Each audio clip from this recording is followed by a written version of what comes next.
We got more sunshine than I expected after talking about rain yesterday, but today I'm seeing the clouds have come back, and that kind of cycle guarantees that I'll be mowing my lawn a little sooner than expected. Fortunately, I had a little extra time for yard work right now. For most of my time living in California, I had the benefit of a fairly low-maintenance yard with 2 fruit trees.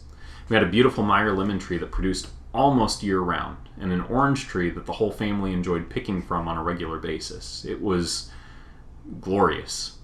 Thanks to my wife, we were practically swimming in lemon bars and other delicious lemon-flavored baked goods.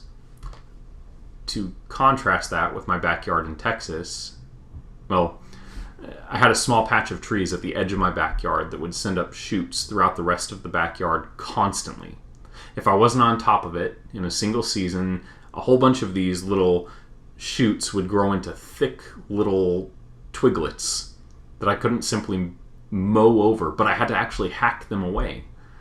I chopped a few of these trees down to thin them out and keep them from encroaching on the area around my house that was for my kids, mostly to slip and slide on. 2 types of trees. The one type of tree was a joy to me and my entire family. Those trees provided us with food. They were pleasant to look at, and they even gave off a sweet aroma when they were covered in blossoms. The other was a nuisance. It caused damage and could potentially spiral into a real issue if not cut down.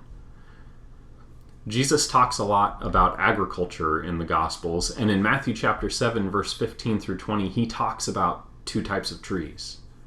He says this, "Beware of false prophets who come to you in sheep's clothing, but inwardly are ravenous wolves. You will recognize them by their fruits. Are grapes gathered from thorn bushes or figs from thistles? So every healthy tree bears good fruit, but the diseased tree bears bad fruit. A healthy tree cannot bear bad fruit, nor can a diseased tree bear good fruit. Every tree that does not bear good fruit is cut down and thrown into the fire. Thus you will recognize them by their fruits." Jesus doesn't pull punches.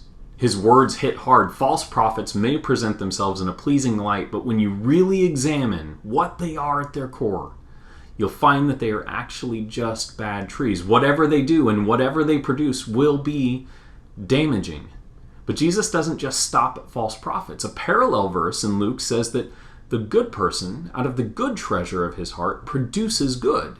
And the evil person, out of the evil treasure, produces evil. For out of the abundance of the heart, his mouth speaks. The first verse may seem to let most of us off the hook. I'm not a prophet, so I can't be a bad tree, we think. Well, I'll let you in on a secret. In ancient thinking, a prophet wasn't typically thought of as a person who knew the future. A prophet was a person who shared a message that was intended to call God's people to action. Maybe a good way of thinking about it is that a prophet had a message from God, about God, for God's people. So if you've ever instructed someone about the Bible, well, I'll let you draw the conclusion from there. But the second passage, that's the one that should immediately convict all of us. A good person produces good. An evil person produces evil. And he makes it clear that the words we speak reflect our heart. I want to ask you to consider 2 things. First, what kind of fruit is your heart producing right now?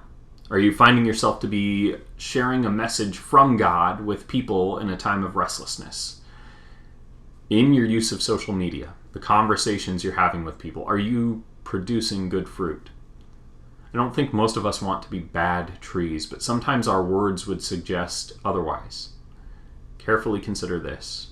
Are you valuing relationships more than victory in arguments?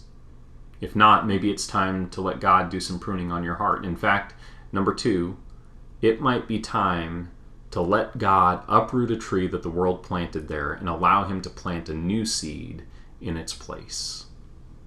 I love you all, and now I'm off to mow my lawn.